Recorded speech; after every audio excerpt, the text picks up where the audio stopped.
Hello, everybody. It's Guy Kawasaki. I am Chief Evangelist of Canva, creator of the Remarkable People podcast. And in a prior life, I was Chief Evangelist of Apple, back when Apple was still going to fail. I have been on the board of trustees of Wikipedia, and I was a Mercedes-Benz brand ambassador, which meant that for a good 4 years or so, I could get any Mercedes I want free. Actually, it's even better than free because you had to pay for nothing except gas, not even insurance. That was a thankless job, but somebody has to do it. And I stepped up and made the ultimate sacrifice. So, anyway, this show is not about Mercedes Benz. This show is about remarkable people. And this week's guest, remarkable guest, is Mark Manson. And if you have not heard of Mark Manson, you probably have heard of his two New York Times bestsellers. One is called The Subtle Art of Not Giving a FUCK. And the other one, I don't know, in case you have a speaker on and you're in some office, and I don't know, I don't want you to get fired. Although, who's in an office today? Nobody's in an office. Okay, he wrote The Subtle Art of Not Giving a Fuck. And his other book, New York Times bestseller, is Everything is Fucked, a book about hope.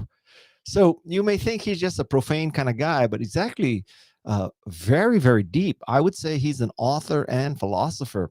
And he's about prioritization and no bullshit and life advice. And it was quite entertaining, quite entertaining to interview him. So don't let the profanity get in the way of the gravitas and practicality of his thinking. There's a lot to learn from old Mark Manson, and he was in New Zealand when I interviewed him.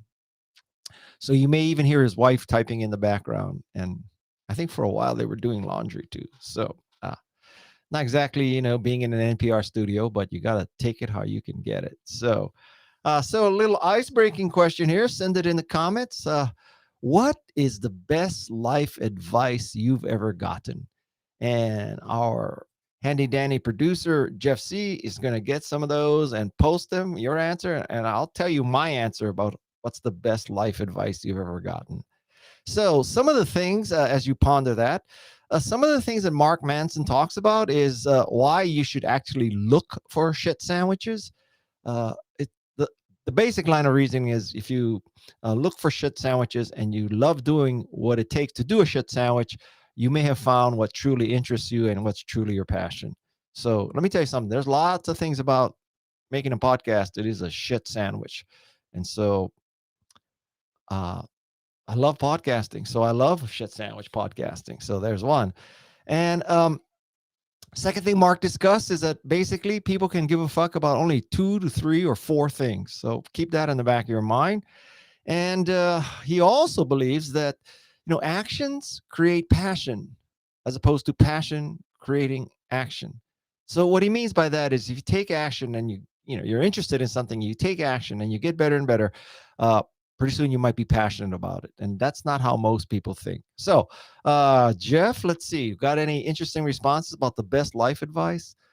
Gerrit says, listen to understand, not to answer. Yeah, that's very interesting. I think when most people are listening to most people is defined as it's a little pause before you start talking, which is not what Gerrit says. Gerrit is saying you should listen to understand before you answer, if you ever answer. But the purpose of listening is not just to get ready to spew forth your bullshit. Okay, another comment from my first boss. Piss everyone off equally. Don't try to make anyone too happy or you will unbalance things. It's kind of a high risk thing, but okay. I can see how that works. I think the real message there is, don't suck up to the boss because who knows how popular the boss is. Okay, how about one more, Jeff? Sometimes you don't need to pay too much attention to your thoughts. They're just thoughts. Wow, if we could get Rand Paul and Ted Cruz and, I blocked his name out, Mitch McConnell, and what's that other Yahoo from Florida that's a senator? God, I have blocked him. If we could just get them to believe in that wisdom, that sometimes your thoughts are just your thoughts, That would make the world a better place. So let's see here. How about one more, man? I love these little life advice gems. If you don't know where you're going, any road will get you there. Gene Carter, 1978. Gene Carter, are you talking about the Gene Carter that was the VP of sales of Apple? Or is there another Gene Carter? Yeah, I like that. So I'll tell you, the best life advice I have ever gotten. Well, I think I don't know who told me this, but I'll give you, there's several gems in my life. One gem is don't ever ask people to do something that you won't do. So if you won't fly coach, don't ask your employees to fly coach. If you don't want to go through a CAPTCHA, onboarding process, don't ask your customers to go through CAPTCHA. If you, you know what? If you, let's say, if you don't want to have to meet contractors for quotes at your house, then don't make people who are using your contracting service meet for people at quotes. That's not a good example. That was like off the top of my head. I can't. CAPTCHA is an excellent example of this. Oh, how about this? If you wouldn't give your credit card to open up a free account, why would you ask anybody to give their credit card to open a free account? So that's advice number one. Advice number two, I think I learned from Steve Jobs, which is your current customers cannot tell you how to innovate and revolutionize an industry. They can only tell you how to make something better, cheaper, faster that you're already getting. In other words, they can't help you jump to the next curve. They can just help you do better on the same curve. Then my father's life advice was the concept of noblesse oblige, which is that, basically if you're fortunate and lucky, you owe a debt to society. And he pounded that into me. So I believe in noblesse oblige. And then my mother, you believe it or not, my mother, not even 5 feet, not even 100 pounds, tiny little Asian woman. What she taught me is, I kid you not, don't take shit from anybody. That's right. That's what I learned from my mother. Okay, so let's see. You got any questions here? Mark Manson today, The Subtle Art of Not Giving a Fuck. Great book. Great. Don't let the profanity get in the way of that great book. So, oh, yes. So I have a text ohana. This is an extended group of people who send me text messages and I send them text messages. Basically, I blast out announcements once or twice a week. And then if you respond, you actually are now in a point-to-point conversation with me. So it's one-to-many from me, but once you respond to me and I respond to you, it's one-to-one. And to join that, you send a text message to 831-609-0628. Unfortunately, this service is only offered for the US and Canada. It has to do with just there's so many different privacy laws all over the world that most companies have just not been able to thread the needle for all these countries. So right now, unfortunately, it's US and Canada. 831-609-0628. Operators are standing by. Actually not. It's just a machine. Okay, so questions in the comments. Send the questions. So I'm a big procrastinator. How do I manage? Well, Sunday, like my observation of procrastination is when you procrastinate, it contrary to what you might think, it doesn't mean that you have too much to do. It means you have too little to do. So you have too little to do. You don't need to force yourself to get organized. So I guess my recommendation is do more stuff, and get to the point where you're swamped, and then you prioritize, and then you discipline yourself. So contrary to what most people will tell you, I think you need to do more, not less. All right, next question. Let's see. I love this series. We went on a show called Lucky Startups back in the day. My question is, do you have any startups we should be paying attention to these days besides Canva, of course? Of course, I would have said Canva. So there's Canva. For my podcast recording, I use a startup named Squadcast, and it's really an excellent platform for recording podcasts. I also use a product called Descript, and Descript enables me to edit the audio of my podcast. And I use I use Descript to edit my video recording. So believe it or not, the way Descript works is you upload audio or video. It provides a transcript. That transcript, when you edit the text in the transcript, like if you delete text in the transcript, you are deleting audio or you're deleting video. So this is a very easy way to edit and cut out the crap from audio and video. That's Descript. Uh, I use a product for encoding, recording video, and embedding picture in picture called Ecamm. And also, this broadcast is coming to you on Twitter, Facebook, LinkedIn, and YouTube. And that's because of a company called Restream. So what Restream does is it takes the feed from Ecamm and it sends it to multiple platforms at once. And one of the beauties, I've frozen here. Wait. Nope, no longer frozen. So one of the beauties of that is that now I can send out, I can do one not recording. I can do one live and it goes out to 4 places. And that's so much easier. And also the comments from 4 places appear in one place. In the old days, you'd have to have like 3 or 4 windows open and try to watch the comments in different places, but Restream puts them all in one place. So if you are trying to go live in 2 or more places, you got to look at Restream. Okay, so let's see. Another question that the audience, I'd love to hear from the audience is, now, where do you go for advice? And I'll tell you my answer to that question too. So that's the next question to answer in the comments. Where do you go for advice? So Jeff, any questions here?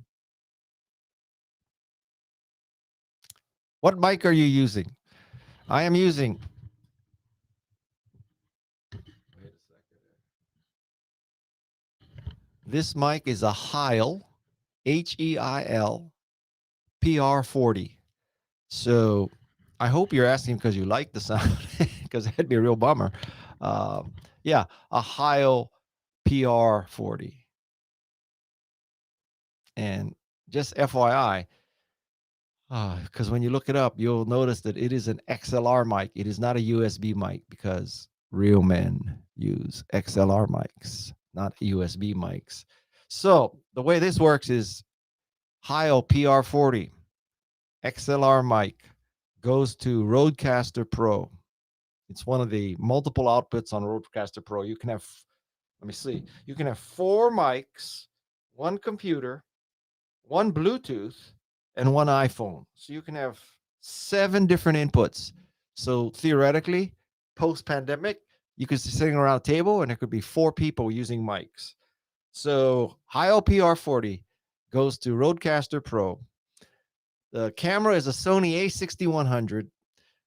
It sends out video. The video goes to the iMac. The audio comes from the PR40 to the Rodecaster Pro, and Rodecaster Pro then is where the magic happens and you get audio and video.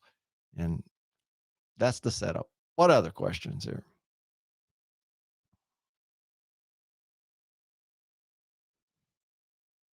No other questions? Well, what about the answer? What's your next big program? Depends what you mean by program. Like right now, I'm basically dedicated to Canva. Canva has a big push into making Canva the de facto standard for presentations, and also my podcast. So between my podcast and Canva and surfing and parenting, my day is done. That's it. And but I give a speech maybe twice a week. Twice a week I give a speech, a virtual speech.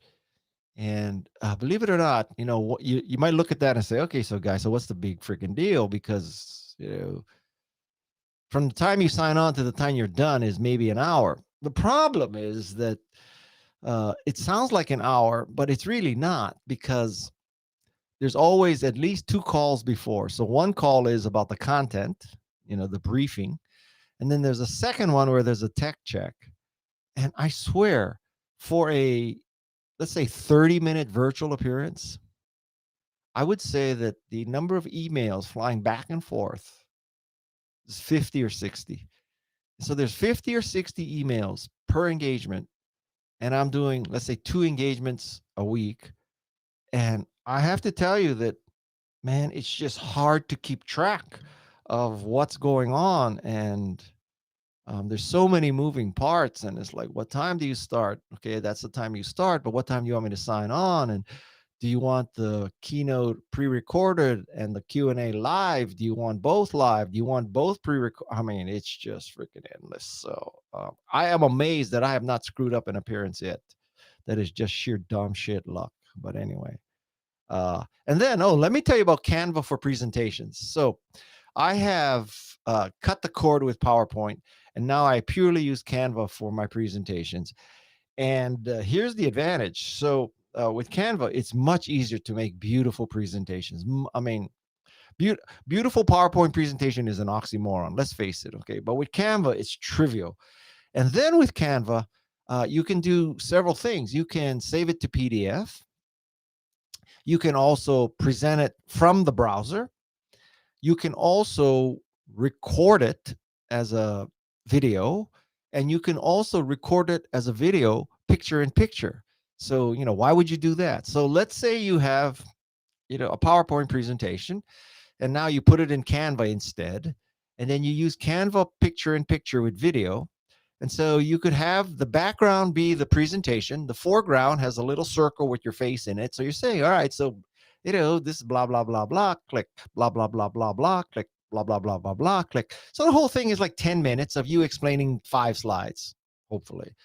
And then now you have a video that has you explaining the slides, and then you can send that to anybody, which is much better than sending someone just the slides and hoping that they'll understand what you're saying and get the subtleties of it. And it's really a great thing. And then if you really wanted to do that a little better, well, actually a lot better, because there's more flexibility, you would use Ecamm Live. And so Ecamm Live can also embed picture in picture, but it has more flexibility about the size of the picture in the picture, where you can put the picture in the picture and all that. And so the scenario there, just, we're going a little deep into this, but so you make a presentation in Canva, okay? You export it to PDF, you drag it into the Ecamm scene, and from that point, it is now the background. You have picture in picture, background is your PowerPoint, oh my God, background is your PDF, and you use the arrow keys on your keyboard. So you are in a circle or a square or a rectangle in the front, presentation in the back, using your arrow keys, and it flips through the thing. It's a beautiful system. And then, so you record that, and then what I do is then I import it into Descript, and in Descript, that's where you take out the first 10 or 20 seconds where you're clicking on record and you're going and you're getting all ready. You want to cut all that shit out, and you send them something basically perfect. And that's like, Canva rocks, baby, for that. So that was like a whole Canva ad. So, okay, what else?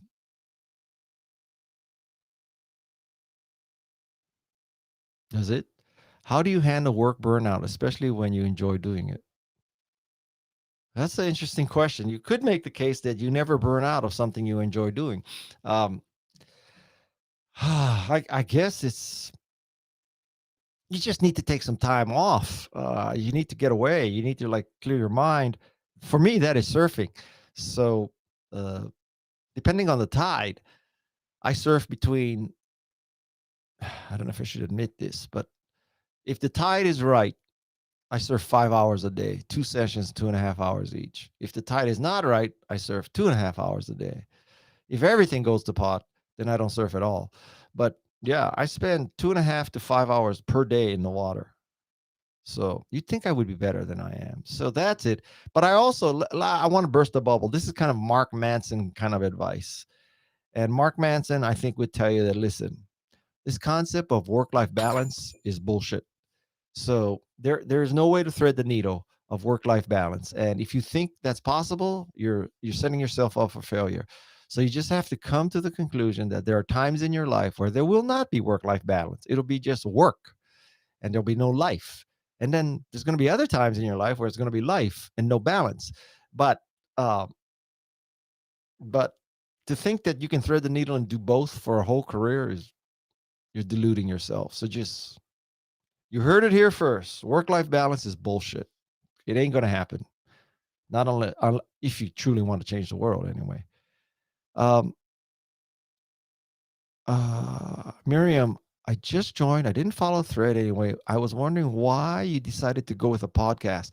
Well, I did a podcast because, frankly, I think podcasting is better than writing a book. Because writing a book, there's several things wrong with writing a book. First of all, it takes a year to write a book, and by the time you're ready to publish it, and it comes out 6 months later, so it's 18 months into it, the book is out of date. I mean, imagine if you started a book 6 months before the pandemic started, you finished it, right as the pandemic was starting, and like everything is inaccurate. I mean, so there's that. So it just takes too long to get a book out. Whereas a podcast, although right now we have a 2-month backlog, so we have in the can about 8 recordings, and we only ship one a week. So if I were to record another podcast today, it would be 9 weeks before it comes out. But anyway, but still 9 weeks is better than 18 months. And then if there's really something topical, we can just jam it in the front. So we've done things where we record on Monday and we put it out on Wednesday. You cannot do that with a book. So there's that. With a book, you get one advance in 3 tranches, but one advance. And most people never get more than that advance because most people's book don't sell enough to equal the advance. So you get one shot. With a podcast, you can sell sponsorships every week for infinity. So that's a better model. So between the timeliness and I also think that, I don't know, I think more people might listen to a podcast than actually read a book, but we'll see. We've had more than 1 million downloads of this podcast, and I don't consider my download volume and subscriber base successful yet. So, I think our top episode has 30,000 downloads. Now, just as a data point, Joe Rogan's top podcast is probably, I don't know, 7 million. So there's a lot of space between 30,000 and 7 million. And I looked at, there's a site called Chartable where they measure you against your category. And the last one I saw that is that in the United States, in the category called documentary, which is what Remarkable People is, it is ranked 51st.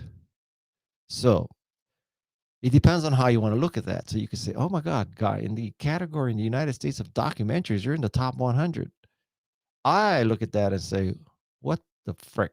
I'm like, this is the 51st most popular podcast in documentary. How can that be? 51st. I mean, I want to be in the top 10. Now, in the top 10 are things from NPR and LA Times and New York Times. So those things have a significant advantage in that they have millions of subscribers, so you can reach them all the time. I don't have that advantage, but God damn it, man, that's the goal, being the top 10 documentary podcast in the world. And I tell you something, if you look at my guest list, there's no doubt in my mind, I may not have the top 10 downloads, but I have in the top 10 guest lists in documentary podcasting, in all podcasts. There's no question in my mind. So what else got me off on a tangent there? What podcast do you listen to? I listen to Wait, Don't Tell Me, basically NPR. Wait, Don't Tell Me, Terry Gross, Malcolm Gladwell, those kind of things. I don't listen to, literally, I think every podcast I listen to is NPR. So that's why I position Remarkable People as NPR without the pledge drive. That's how you should think of this. What else? I got about 5 more minutes because, believe it or not, I got another speech to give. So life is tricky today. So where do I go for my advice? Really, I have a small group of people, like 3 or 4 people that I ask for advice. These are BFFs and my wife. That's where I go for my advice. So, yeah. What else? Question or comment? People always talk about the success of a business. What can we learn from them? Karishma, I would make the case that you learn more from failure than from success. Because with success, let's just say there are many factors that can cause success. For one thing, timing. Another is luck. Uh, Another is, let's be honest here, there could be a great product or service. So there's that. But I think when most people go into success, a company that becomes a success, uh, then it's very difficult to support correlation from causation. In a failure, you truly understand that, this is the lesson that if you're Theranos and you just lie about your results, that just ain't going to work. So you should learn about that. And if you're a company that you decided that you're going to be so successful, so you build an entire infrastructure so you can scale, and then guess what? The dogs don't eat the food, so you wasted all your money scaling. That's an important lesson. Another, you could learn a lesson like, tall white men hire other tall white men, and so there was no diversity in the company and it failed. Well, that's a good lesson. That's a good lesson. So I think you learn more from failure. You see that message there? Text me 831. Put it back, Jeff. I forgot the number. 831-609-0628. That's if you want to join my text message Ohana. So sign up, please. Oh, and by the way, it is so fun. I joined Cameo. And so believe it or not, if you want a cameo from me greeting, it's only $50. And so I've done it for birthdays. I've done it for employee hires. I've done it for, company stuff. It's really quite entertaining. So go to Cameo, Cameo, and maybe you want me to send your mother a Mother's Day gift of a custom shout out.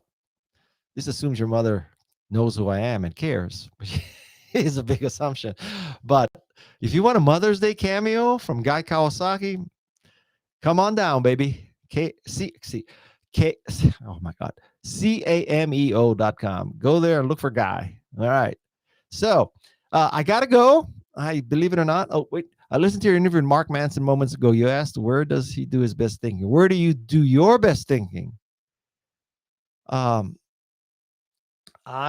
First of all, I hope you like that podcast. I do my best thinking. You're going to think I'm bullshitting you, but I seriously believe I do my best thinking when I'm driving, and absolute best driving and thinking is done when I'm in a car that is a stick shift made in Germany. So that really narrows down where I do my best thinking. That narrows it down to a 911. I think you can get a 718 as a stick, but there are not too many German cars that you can get as a stick today. So I have not owned one of those cars for a very long time. So arguably, I have not done my best thinking for a few decades because I haven't owned a Porsche for a few decades. But maybe my best thinking is not necessary. So just my pretty good thinking is good enough. But yeah, the question was, where do I do my best thinking? It would be driving a stick shift 911. So if anybody out there wants to foster my best thinking, feel free to send me a stick shift 911. All righty. So remember, remarkable people. Listen, do me a favor. Okay? Seriously, do me a favor. It's not that big a favor. If you know anybody who would enjoy listening about and learning from remarkable people like Mark Manson this week, like Melissa Bernstein from Doug and Melissa Toys, from, let's see, Emma Isaacs from Business Chicks, Jane Goodall, Ariana Huffington, Martha Stewart, Christy Yamaguchi, Roy Yamaguchi, the chef, Andrew Zimmern, the chef. Steve Wolfram, MacArthur Award winner, physicist, Angela Duckworth, Mrs. Grit, also MacArthur Award winner, Bob Cialdini, the godfather of influence. I'm telling you, please send a text message or an email to someone. And particularly if they're an entrepreneur, I got a lot of entrepreneurs on my podcast. I promise you, it will make your friend, become more remarkable by listening to my podcast. I guarantee you that. So, remarkablepeople.com. It is 10:30. I really got to go. Have a great week. Remember, get vaccinated. Don't be a dumbass. Get vaccinated. Until you're vaccinated, wear a mask. Even after you're vaccinated, wear a mask. I have 2 shots, the Moderna, and I still wear a mask because vaccination is not perfect. So get vaccinated, wash your hands, wear a mask, stay out of crowded areas. I wouldn't go into a crowded restaurant right now or bars. I don't care if I'm vaccinated. I ain't taking a chance. It's only my freaking life. So, what is the big freaking deal? Put on a mask and get vaccinated. Don't be a dumbass. All right. So, with that positive note, I end this live broadcast. Have a great week. Take care. See you next week. Next week will be, who's next week? Katie Milkman, I think. Katie Milkman is a professor at Wharton. She's all about influence and persuasion. Think of her as the next Bob Cialdini. That's Katie Milkman next week. And this week, Mark Manson, The Subtle Art of Giving a Fuck or Not Giving a Fuck. So that's it. Take care. Bye.